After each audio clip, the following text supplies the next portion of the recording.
नमस्कार दोस्तों, मैं इंजीनियर अश्विनी सिन्हा एक बार फिर आप सभी का अपने इस YouTube चैनल पर वेलकम करते हैं। दोस्तों, जैसा कि आपको मालूम होगा कि हम लोगों ने नंबर सिस्टम चैप्टर का यूनिट डिजिट इकाई अंक कैसे निकालें यह पूरा पढ़ चुके हैं और आज हम लोग पढ़ेंगे दोस्तों नंबर सिस्टम का एक काफी इम्पोर्टेंट चैप्टर विभाज्यता का नियम, डिविजिबिलिटी रूल।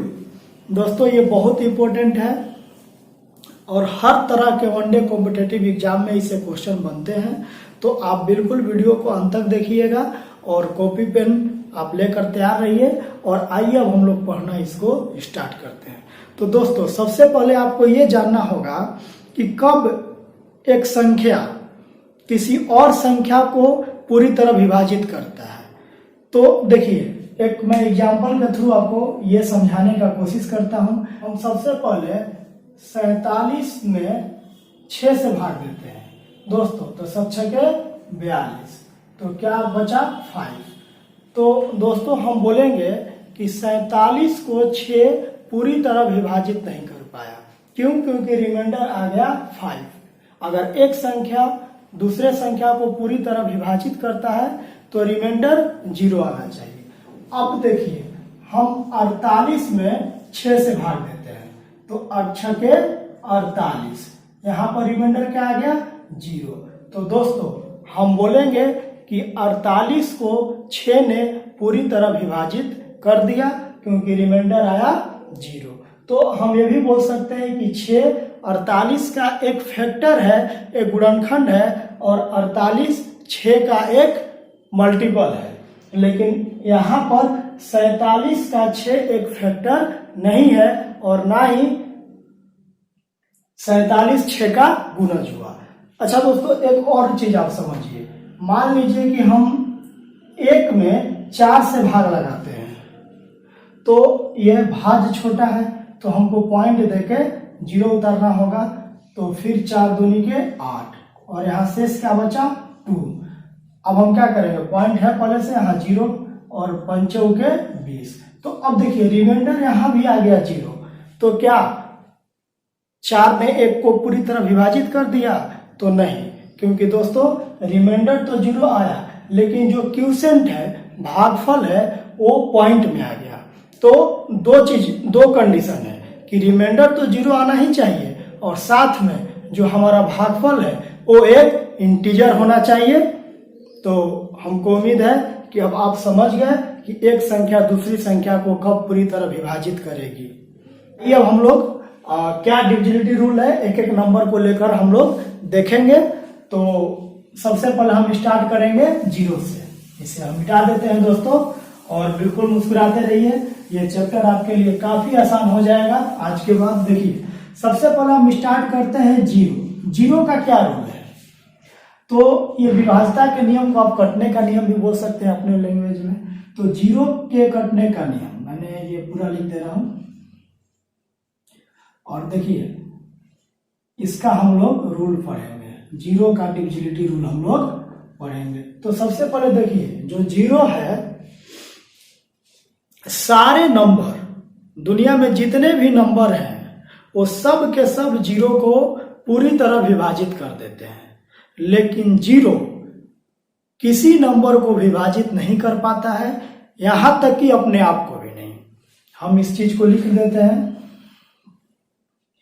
कि 0 is divisible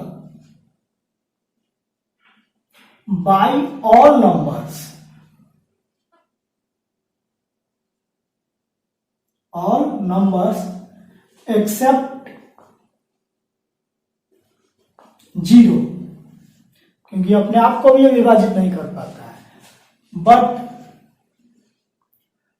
no numbers is divisible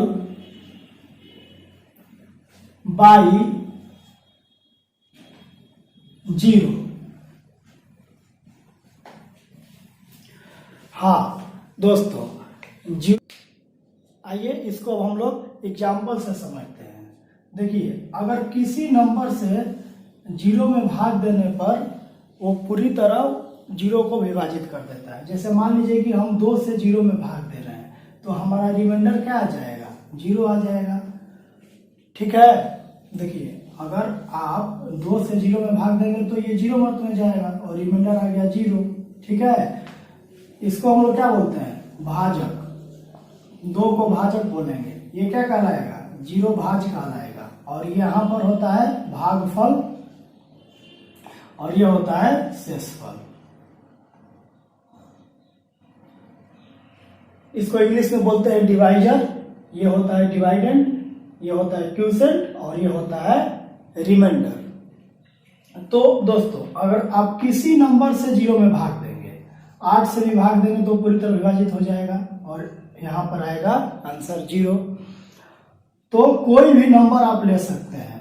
ठीक है, कि n यहां पर नेचुरल नंबर लेना है, सिर्फ यहाँ जीरो नहीं होगा। जीरो के अलावा किसी भी नंबर से आप जीरो में भाग लगाएंगे तो वो पूरी तरह विभाजित हो जाएगा और हमारा रिजल्ट आएगा जीरो।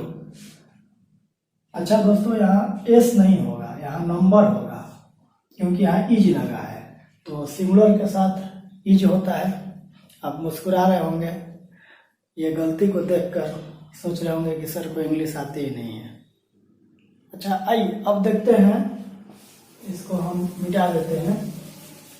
अब देखिए दोस्तों, यदि अब किसी नंबर में यदि आप जीरो से भाग देंगे तब क्या होगा। देखिए जैसे यदि हम 5 में जीरो से भाग देंगे तो यहां पर इनफाइनाइट हो जाएगा। अब कुछ लोग इसको बोलते हैं नॉट डिफाइंड, लेकिन दोस्तों यहाँ नॉट डिफाइंड नहीं होगा, यहाँ इनफाइनाइट होगा। और इसके पीछे क्या रीजन है आज हम आपको समझाते हैं। देखिए अगर आप 30 को 5 से भाग देंगे तो क्या आएगा रिजल्ट, तो आप बोलेंगे कि 6 होगा, 6 मत में पूरी तरह विभाजित हो जाएगा। तो आप सोचिए कि यह 6 क्यों आया, क्योंकि यदि आप वापस 6 को 5 से गुना कर देंगे तो आपको 30 मिल जाएगा। देखिए अगर हम आपसे कहते हैं कि यदि आप 40 को 8 से डिवाइड करिएगा तो आप तुरंत बोलिएगा कि यहाँ पर 5 मर्त में ये पूरी तरह से विभाजित हो जाएगा। तो यहाँ पर जो रिजल्ट ये 5 क्यों आ रहा है, ये 5 इसलिए आ रहा है क्योंकि अब आप अगर 5 को वापस 8 से गुना कर देंगे तो 40 मिल जाएगा। ठीक है, अगर आप 60 में 6 से भाग देंगे तो रिजल्ट आएगा 10। ऐसा क्यों आएगा, क्योंकि वापस यदि आप 10 को 6 से गुना कर देंगे तो रिजल्ट में आपको मिल जाएगा 60। लेकिन जब आप 5 को 0 से भाग देंगे तो अब आप बताइए, मैं इसको यहां लिख देता हूं। अब आप ये बताइए कि अब हम किस नंबर से, यहां पर कौन नंबर आएगा जिससे आप गुना करेंगे तो 5 मिलेगा। क्योंकि आप किसी भी नंबर से गुना करेंगे 0 से तो वो तो 0 हो जाएगा। तो यहां पर फिर हम लोग यह मानते हैं कि हो सकता है कि बहुत बड़ा नंबर, काफी बड़ा नंबर, जिसको आप इनफाइनाइट बोलिए, इसको इस तरह से लिखते हैं, इसको हम लोग क्या बोलते हैं, इनफाइनाइट। तो अब आप समझ गए कि इस केस में इनफाइनाइट आएगा, क्योंकि यहां ऐसा कोई नंबर आप नहीं खोज पाएंगे जिससे आपको गुना करने पर वापस 5 मिले। तो ये हम लोग ये इस कंडीशन में इनफाइनाइट आता है। अच्छा, नॉट डिफाइंड कब आता है, तो देखिए अब हम इसको मिटा देते हैं, वो भी आप अच्छे से समझिए कि नॉट डिफाइंड कब होता है, और फिर आज के बाद आपको कंफ्यूजन नहीं रहेगा।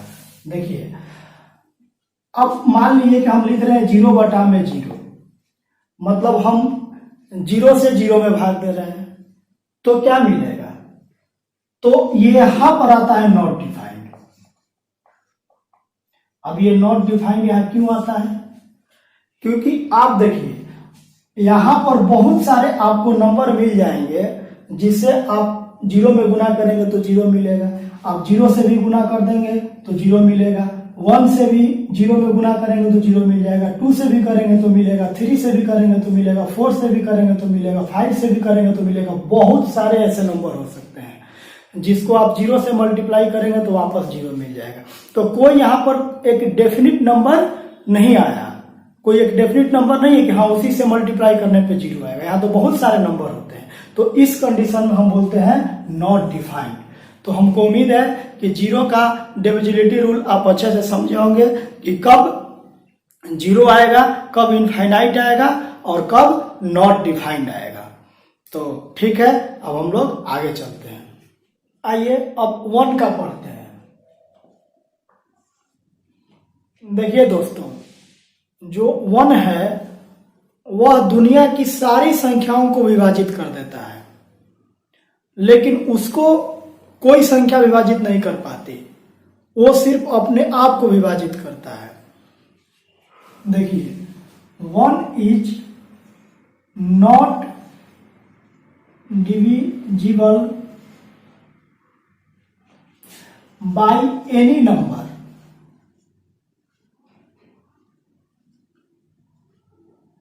except 1, but all numbers are divisible by 1। तो ये हम लोगों ने देख लिया। अब आप देखिए, आप 1 में, आप 2 में 1 से भाग लगाएंगे, 2 मर्द में कट गया, रिमाइंडर आ गया 0। आप 1 से किसी संख्या में भाग लगाइए, 1 में आप 8 में भाग लगाएंगे, 1 से 8 में, तो यह 8 मर्द में आ गया 0। लेकिन अब अगर आप किसी नंबर से 1 में भाग लगाने जाएंगे, देखिए अब आप 2 से 1 में लगाएंगे तो देखिए ये छोटा है, तो छोटा है तो हमको पॉइंट देकर 0 उतारना पड़ेगा, 2 बचे 10। तो अब क्या आया, ये तो भागफल फ्रैक्शन में आ गया, तो इसलिए कहा जाता है। अच्छा, 1 को एक मर्द में ये डिवाइड कर देगा और रिमाइंडर आएगा 0। इसलिए दोस्तों 1 का बस यही रूल है, आपको इन शॉर्ट समझना है कि 1 दुनिया की सारी संख्या को विभाजित कर देता है, सबको काट देगा, लेकिन उसको कोई नहीं काटेगा, वो अपने आप को ही काटता है। इसको हम लोग यूनिवर्सल फैक्टर भी बोलते हैं। क्या बोलते हैं? क्योंकि ये सबको काट रहा है तो सबका फैक्टर है, यूनिवर्सल फैक्टर, क्योंकि वो सबको काट रहा है। तो ठीक है, आइए अब हम आगे सीखते हैं। आइए दोस्तों, अब 2 के कटने का नियम हम लोग सीखते हैं। तो आपने पढ़ा होगा कि अगर किसी भी संख्या के इकाई के अंक पर 0, 2, 4, 6, 8 रहे तो वह संख्या पूरी तरह 2 से कट जाती है। दोस्तों इसको मैं बोल सकता हूं कि last digit of a number is divisible by 2। यदि किसी भी संख्या का अंतिम अंक 2 से कट जाता है तो फिर वो पूरी संख्या 2 से कट जाएगी। देखिए, जैसे मान लीजिए कि हम कोई अंक लिख रहे हैं,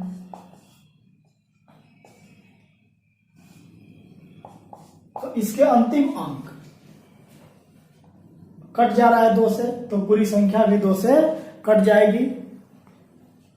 या फिर आप ये बोल सकते हैं कि किसी भी संख्या के यदि अंतिम अंक पर यदि लास्ट डिजिट एक इवन नंबर हो, एक सम संख्या हो, ठीक है, तो उसको 100% 2 से कटना होगा।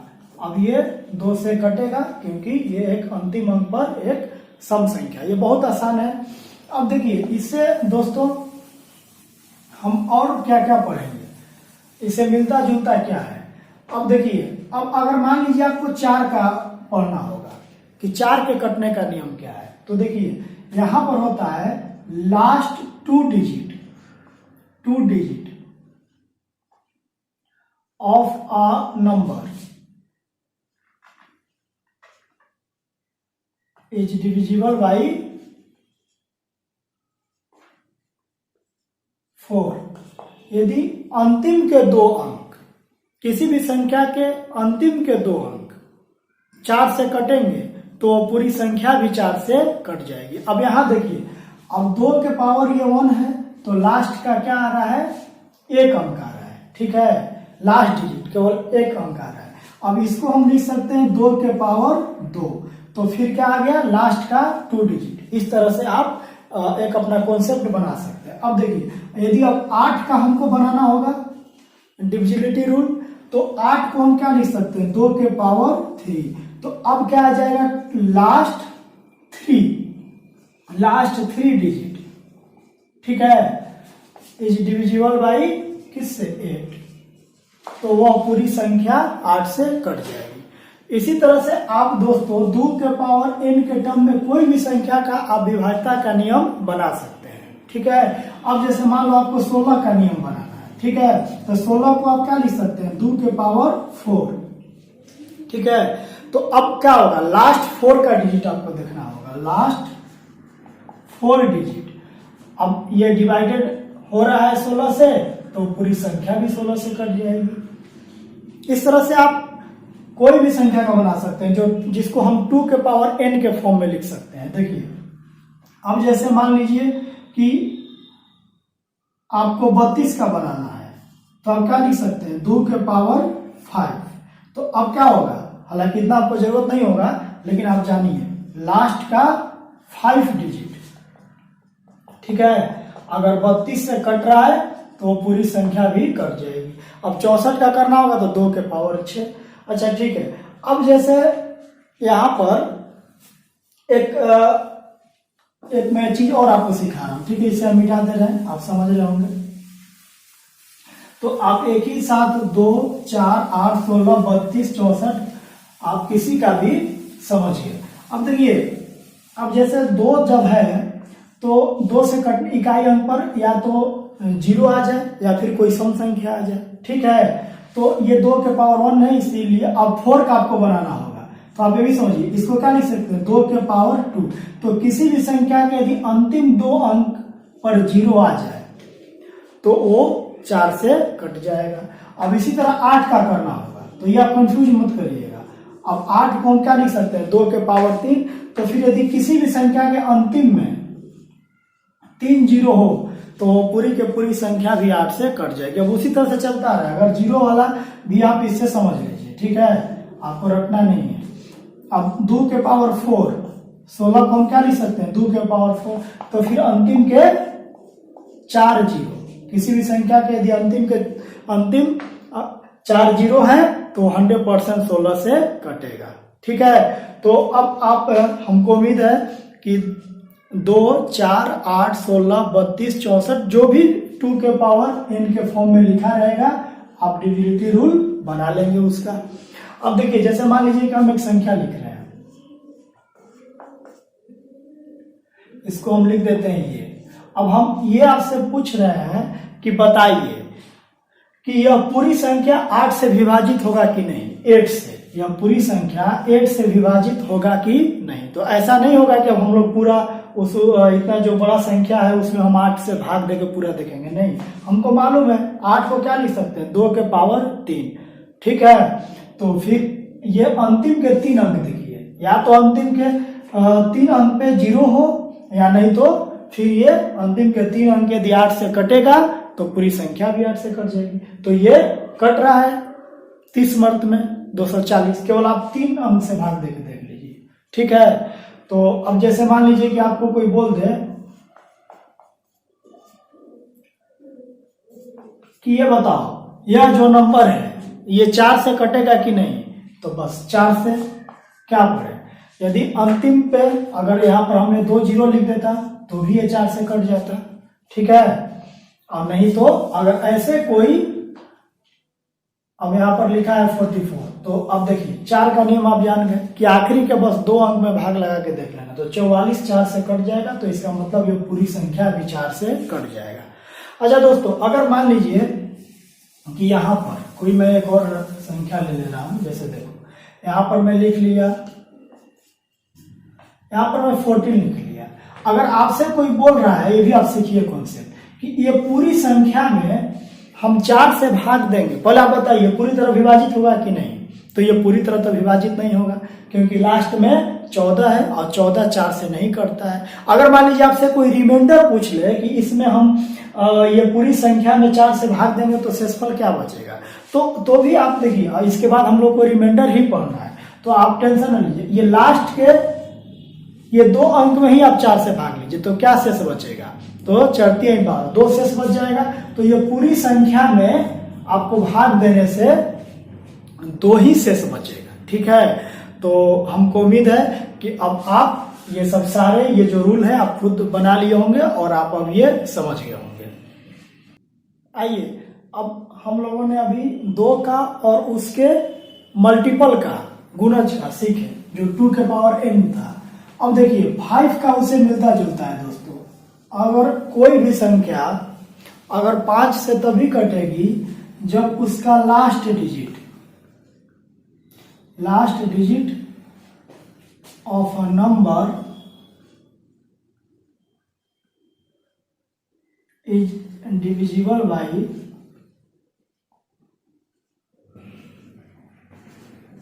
5।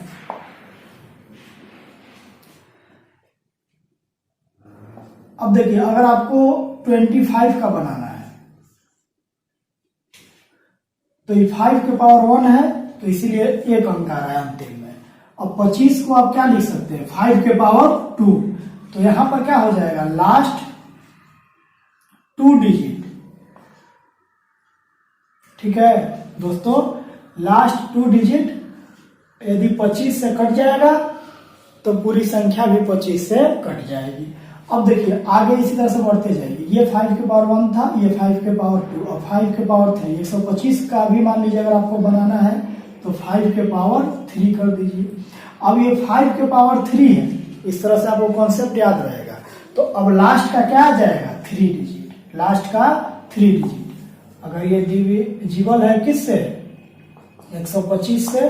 पूरी संख्या में भाग देने की जरूरत नहीं, आखिरी के बस 3 अंक में भाग देगा। अगर मान लो इसी तरह से 625 का बनाना है तो इसको हम क्या लिख सकते हैं? 5 के पावर 4। तो अब ये आ जाएगा लास्ट का 4 डिजिट। अब यदि ये डिवाइड होगा 625 से तो पूरी संख्या भी 625 से कट जाएगी। अब देखो यहां पर, अब ये मैं मिटा दे रहा हूं एक बार फिर आपको, ये तो आप समझ ही गए 5 के n का। अब जैसे 0 वाला इसमें भी आता है, क्योंकि अब 0 तो सबसे कट जाता है ना, और 0 दोस्तों एक सम संख्या भी है। कभी हम आपको सिखाएंगे कि 0 सम संख्या क्यों है, ठीक है। यहां देखिए अगर कोई संख्या के अंतिम अंक पर 0 हो तो 100% 5 से कटेगा, ये क्योंकि ये 5 के पावर, इसको हम 1 लिखेंगे। ऐसे आपको याद करने के लिए हम समझा रहे हैं। अब 25 का आपको बनाना है तो 25 को क्या लिखेंगे? 5 के पावर 2। तो अब लास्ट में यदि 2 0 आएगा तो वो 25 से कट जाएगा। अब इसी तरह से जिसका मन उसका बनाइए। 125 का तो 125 को लिखेंगे 5 के पावर 3, तो अंतिम में 3 0, ठीक है। अब 625 का करना है तो इसको लिख सकते हैं 5 के पावर 4, तो अंतिम में 4 0, ठीक है। तो 5 के पावर n का भी आपने सीख लिया। अब जैसे एग्जांपल देकर हम समझा दे रहे हैं। जैसे मान लो कि अभी 100% क्या होगा? 5 से कट जाएगा कोई ये संख्या, इसमें पूरा भाग दे जरूरत नहीं है। यहाँ 5 है तो भी कट जाएगा, बस आपको लास्ट डिजिट चेक कर लेना है 5 के लिए। अब देखिए, अब मैं आपसे बोल रहा हूं कि बताओ यह पूरी संख्या 25 से कटेगा कि नहीं? तो आपको इसमें पूरा भाग देके देखने की कोई जरूरत नहीं है, बस अंतिम के 2 अंक में भाग देके देख लीजिए। तो 25 से कट रहा है तो यह पूरी संख्या भी 25 से कट जाएगी। और ये भूलो नहीं, अगर मान लो कि यहाँ पर हम लिख दें, अब देखो 75 लिख दें तो भी कट जाएगा। अच्छा अगर यहाँ पर, क्योंकि ये 75 25 से कट रहा है, अगर मान लीजिए कि यहाँ पर हम 77 लिख दें तो क्या ये 25 से कटेगा? 25 से बिल्कुल नहीं कटेगा, क्योंकि आखिरी के 2 डिजिट नहीं कट रहा है। लेकिन अगर नहीं कट रहा है तो रिमाइंडर क्या बचेगा, तो रिमाइंडर के लिए भी ये नहीं कि पूरा संख्या में भाग दो, आखिरी के 2 में भाग देके देख लो तो 25 से 75, रिमाइंडर क्या बच जाएगा 2। ठीक है, तो हमें उम्मीद है कि अब आप ये समझे होंगे। अब जैसे मान लो कि यहां पर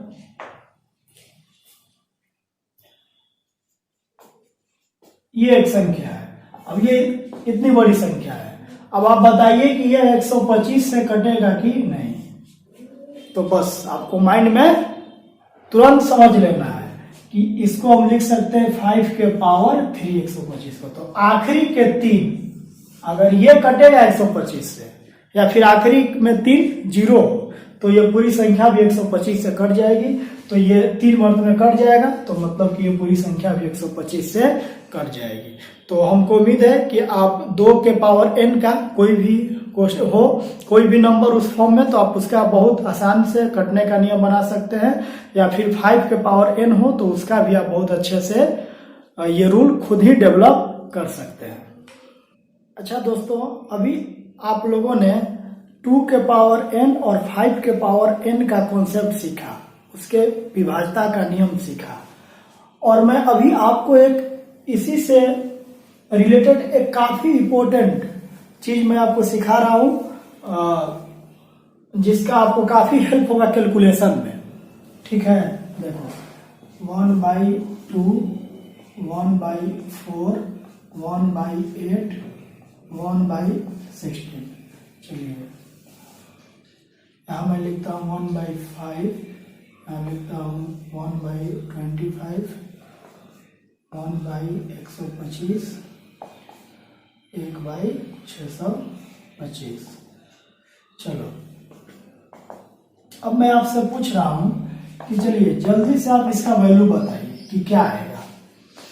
तो देखिए बहुत ध्यान से समझिएगा, आपको ये बहुत काम आएगा, और ये मैं खुद डेवलप किया हूं, ये मेरा खुद का बनाया हुआ कॉन्सेप्ट है ताकि आपका कैलकुलेशन फास्ट हो।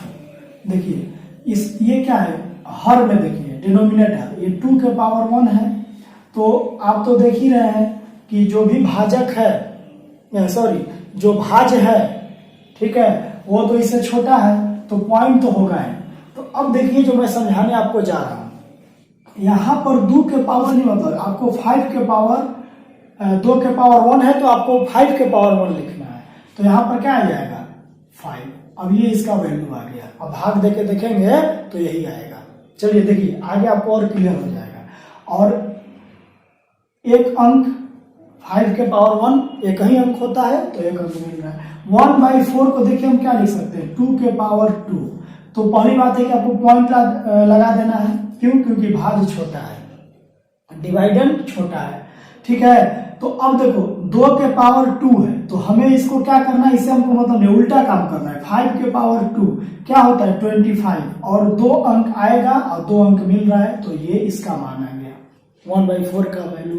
1/8 का वैल्यू देखिए ये क्या है 2 के पावर 3 है, तो हमको क्या लिखना है 5 के पावर 3 लिखना है, और ये 3 है तो 3 अंक चाहिए, और 5 के पावर 3 3 अंक होता है, तो ये 125 125 यही आता है। ठीक है, अब देखिए कोई आपसे पूछे 1/16 का वैल्यू, तो देखिए यहां पर आप पॉइंट लगा लीजिए। ठीक है, अब देखिए ये क्या है, ये 2 के पावर 4 है, तो हमको इसमें यूज करना है 5 के पावर 4। लेकिन ये जब पावर 4 है तो यहाँ पे 4 अंक चाहिए, इस बात को समझना, गलत मत कर देना। आपको यहाँ पे 4 डिजिट चाहिए, तो 5 के पावर 4 क्या होता है 625। ठीक है, तो 625 में 3 अंक है, तो यहाँ हम 0 लगा देंगे और 625 लिख देंगे। ठीक है, तो अब ये डायरेक्ट देखिए आपको, अगर हम तो आपको समझाने में ये करें, आपको डायरेक्ट ये सभी आप वैल्यू तुरंत निकाल लेंगे एकदम क्विक, इसलिए हम बता रहे हैं। अब देखिए अब उल्टा काम करना है। अब 1/5 में देखिए ये क्या है, हर में 5 के पावर 1 है, तो हमको 2 के पावर 1 लिखना है, और पावर 1 है तो दशमलव के बाद 1 अंक चाहिए, और 2 के पावर 1 भी 1 अंक होता है, तो ये आ गया 0.2। अब यहाँ पर देखो 25 है, तो ये 5 के पावर 2 है, तो 2 अंक तो चाहिए। अच्छा, तो हमको लेकिन उल्टा करना है, देखो यहाँ पर 2 में 5 का यूज करना है और 5 में 2 का यूज करना है, तो 2 के पावर 2 कर दो तो 4 होता है, तो 4 तो एक सिंगल डिजिट है, लेकिन पावर 2 है तो 2 चाहिए, तो आप यहाँ पे 0 लगा लो 2 अंक बनाने के लिए। ठीक है, घबराओ मत, अच्छे से देखो। ये 125 है तो ये क्या है 5 के पावर 3 है, तो 5 के पावर 3 है तो हमको लिखना है 2 के पावर 3 उल्टा। ठीक है ना, और पावर 3 जा रहा है तो पॉइंट के बाद 3 अंक चाहिए, तो अब यहाँ ऐसे 3 कर लो। तो अब बताओ, तुम्हें तो 2 के पावर 3 लिखना है, और 2 के पावर 3 क्या होता है 8 होता है, तो 8 यहाँ पे लिख लो और ये 2 0 लगा लो, 3 अंक बन गया। ठीक है, इस तरह से आपको करना है।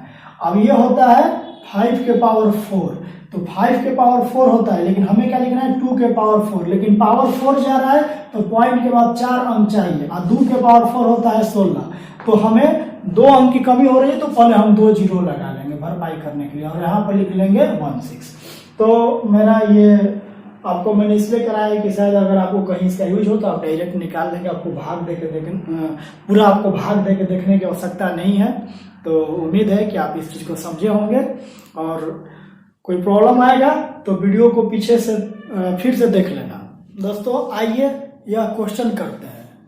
देखिए अभी तो मैं आपको सारा रूल समझा रहे हैं, और जब तक आप क्वेश्चन नहीं करेंगे तब तक आपको कैसे पता चलेगा कि जो मैं रूल सीखा हूं उसको अप्लाई कर पा रहा हूं कि नहीं।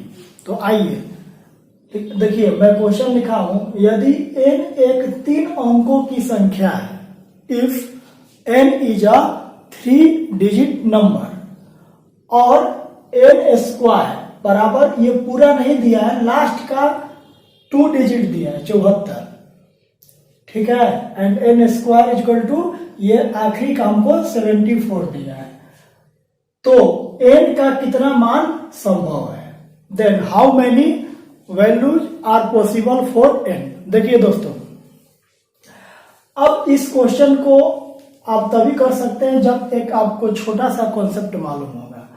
देखिए n कोई एक 3 अंकों की संख्या, अच्छा पहले अंक और संख्या में आप समझते हैं कि नहीं अंतर। देखो जैसे 216 एक संख्या हो गया, और 2 1 6 एक अंक हो गया, ठीक है।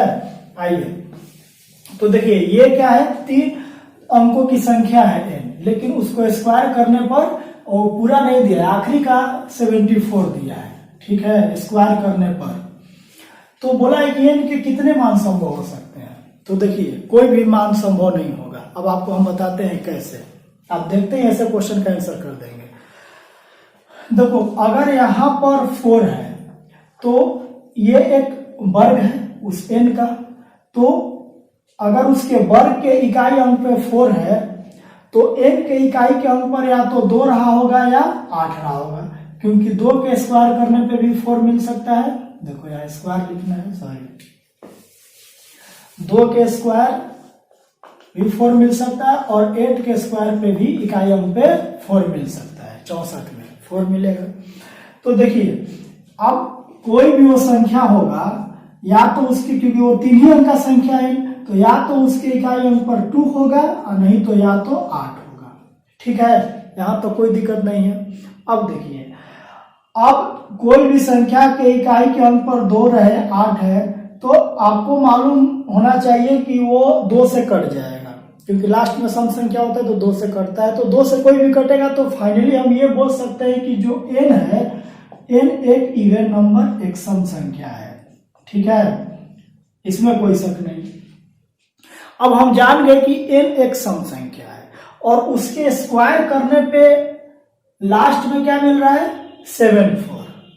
तो अब आप एक कॉन्सेप्ट सीखिए, अगर कोई सम संख्या, दुनिया की किसी भी सम संख्या को आप स्क्वायर करेंगे तो वो 100% 4 से कटेगा, ठीक है। मैं आपको कुछ करके दिखा देता हूं। 8 का स्क्वायर, 8 एक सम संख्या, उसका स्क्वायर करोगे तो 64, 4 से कटा कि नहीं कटा। 12 एक सम संख्या, उसका स्क्वायर करोगे तो 144, क्या 144 4 से नहीं कट जाएगा। 36 चौके 144 बिल्कुल कटेगा। देखो कोई भी लीजिए, 20 एक सम संख्या, उसका स्क्वायर करिएगा तो 400, बिल्कुल ये 4 से कटेगा, ठीक है। तो अब आप ये जान गए कि कोई भी सम संख्या है तो उसका स्क्वायर करने पर जो वैल्यू आएगा वो हमेशा 4 से विभाजित होगा। और अभी मैंने आपको 4 का डिविजिबिलिटी रूल सिखाया है कि 4 का जो भी कटने का नियम है वो हमने सीखा है कि 2 के पावर 2, अंतिम का यदि 2 जीरो हो या अंतिम के 2 अंक यदि 4 से कटेंगे तो पूरी संख्या भी 4 से कटेगा। तो आप बताइए जो ये अंतिम का 2 अंक है 74, 74, क्या ये 4 से कट रहा है? तो दोस्तों नहीं कटेगा। तो नहीं कटेगा तो ये तो हो ही नहीं सकता है, इस तरह का कोई भी संख्या ही संभव नहीं हो, क्योंकि n एक सम संख्या आ रहा है।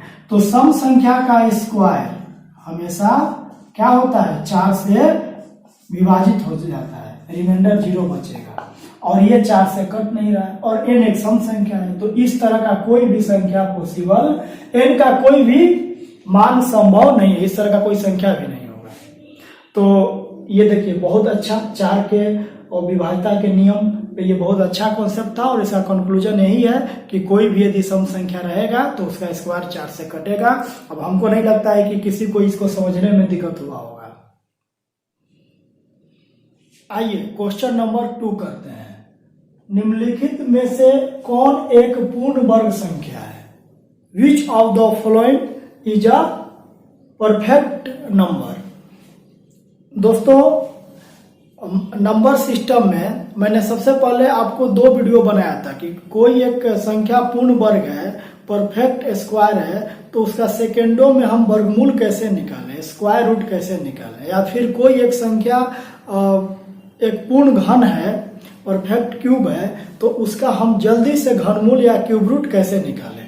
तो मैं उस वीडियो का लिंक डिस्क्रिप्शन बॉक्स में दे देंगे, आप जरूर उस दोनों वीडियो को देखिएगा, आपके लिए बहुत कारगर रहेगा। और देखिए अभी मैं आपको समझाया था कि ये आपको पहचानना है कि इनमें से कौन सा एक पूर्ण वर्ग है। तो आपको मैंने यूनिट डिजिट जब पढ़ा रहा था, इकाई अंक, तो भी बताया था कि किसी भी संख्या के इकाई के अंक पर 2, 3, 7, 8 आ जाएंगे तो वह कभी भी पूर्ण वर्ग नहीं होगा, क्योंकि किसी भी संख्या का आप जब वर्ग करेंगे तो 2 नहीं मिलेगा, या 3 नहीं मिलेगा, 7 नहीं मिलेगा, 8 नहीं मिलेगा। तो ये तो ऑप्शन इसी तरह से हो गया कैंसिल, क्योंकि यहाँ पर इकाई अंक पे 2 है और यहाँ पर 8 है। अब रही बात ए और बी में, तो देखिए यहाँ पर ये एक पूर्ण वर्ग है और यहाँ इकाई अंक पे 4 है, तो जिसका भी यह स्क्वायर होगा, जिसका भी यह वर्ग होगा, उसके इकाई अंक पर या तो 2 आया होगा या 8 आया होगा। और वह एक, अब किसी के भी इकाई अंक पे 2, 8 है तो 2 से कट ही जाएगा, तो वो एक सम संख्या होगा। तो कोई भी सम संख्या का स्क्वायर, ठीक है, पूर्ण वर्ग क्या होता है? स्क्वायर ही होता है। तो अगर कोई सम संख्या का स्क्वायर करेंगे तो भी हम बताएं कि उसको हम हमेशा ऑलवेज 4 से कटना होगा। अब बताओ क्या 1294 4 से कट रहा है? क्योंकि आखिरी के 2 डिजिट 4 से नहीं कट रहे हैं, तो ये भी 4 से नहीं कटेगा। तो अगर किसी भी सम संख्या का स्क्वायर 4 से कटता है तो ये 4 से नहीं कटा, ठीक है, क्योंकि अगर वो सम संख्या का स्क्वायर है, पूर्ण वर्ग है, तो उसको भी 4 से कटना होगा। तो ये ऑप्शन फिर क्या बचेगा? 1296। देखो अब इसके इकाई अंक पर 6 आया, तो ये जिसका भी वर्ग होगा उसके इकाई अंक पर 2 अंक आ सकता है। 2 कौन कौन आ सकता है? या तो 4 आ सकता है या 6 आ सकता है, ठीक है। तो 4 होगा या 6 होगा तो भी एक सम संख्या होगा। तो सम संख्या का स्क्वायर को 4 से कटना चाहिए, ठीक है। तो ये 96, 24 चौके 96 कट रहा है, क्योंकि इसके अंतिम 2 अंक कट रहे हैं, तो इसलिए यह ऑप्शन हुआ। तो दोस्तों वीडियो ये बहुत लंबा हो रहा है, तो अब हम आप ये वीडियो यहीं ख़त्म करते हैं, अपना ये लेक्चर, और फिर नेक्स्ट लेक्चर में हम लोग आगे का सीखेंगे रूल कटने का। और आपसे मेरा रिक्वेस्ट है, यदि आपको मेरा वीडियो अच्छा लगता है, आप कुछ सीख रहे हैं नया चीज़, तो ज़रूर उसको सब्सक्राइब करिए, क्योंकि जब हम कोई भी नया वीडियो डालेंगे तो आपके पास नोटिफिकेशन चला जाएगा। और दोस्तों शेयर करें, ताकि ऐसे मेरे दोस्त जो थोड़ा सा मैथ में, जिनको मैथ में नहीं है, मैथ से जो डरते हैं, तो अब उनको डरने की कोई आवश्यकता नहीं है। आपको बिल्कुल देखते देखते आप क्वेश्चनों को हल करेंगे, बस आप जुड़े रहिए। तो ठीक है दोस्तों, अब मिलते हैं अगले वीडियो में। जय हिंद।